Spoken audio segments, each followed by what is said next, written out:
There is a hidden test people use to see if you are weak. And the scary part is that most of them don't even realize they are doing it, because they are not sitting there with a checklist saying, "Let me test this person."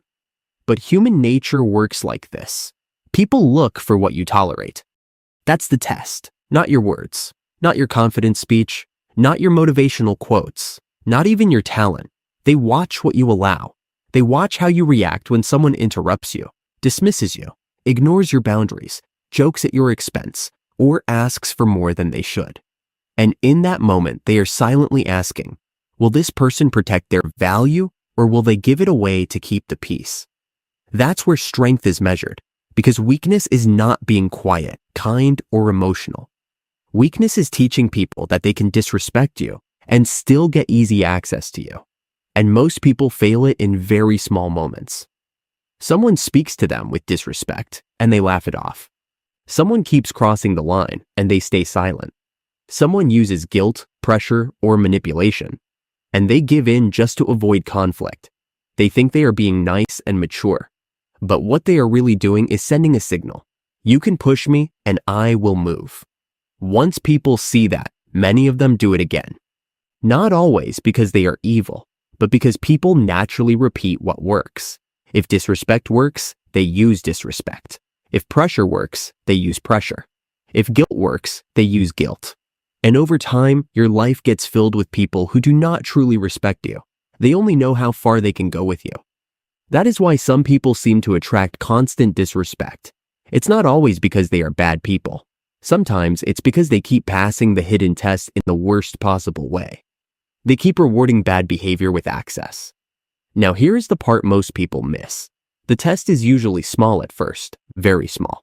A late reply with no respect, a sarcastic comment, a broken promise, a request that clearly crosses your limits, or a person acting like your time is less important than theirs.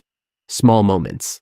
But small moments reveal big truths, because if you cannot defend your boundaries in the small moments, people assume you will not defend them in the big ones either. And this is why strength is mostly quiet. Real strength is not loud. It's not about yelling. It's not about dominating the room.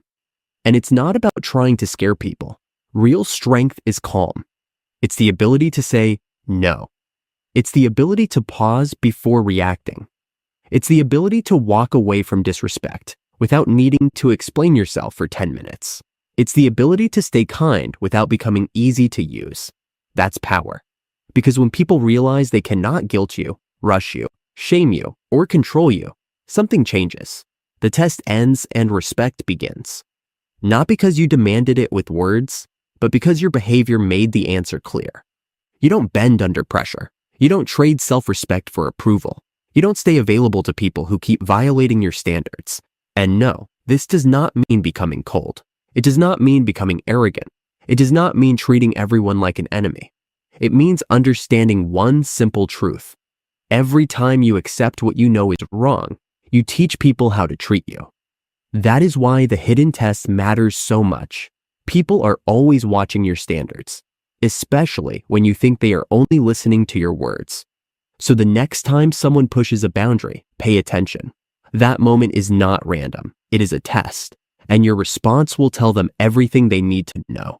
Are you someone who can be pressured, or are you someone who cannot be moved away from your values? Because in the end, people don't truly respect what you say. They respect what you refuse to allow. If this helped you, consider subscribing for more, and like this video so more people who need it can find it. See you in the next one.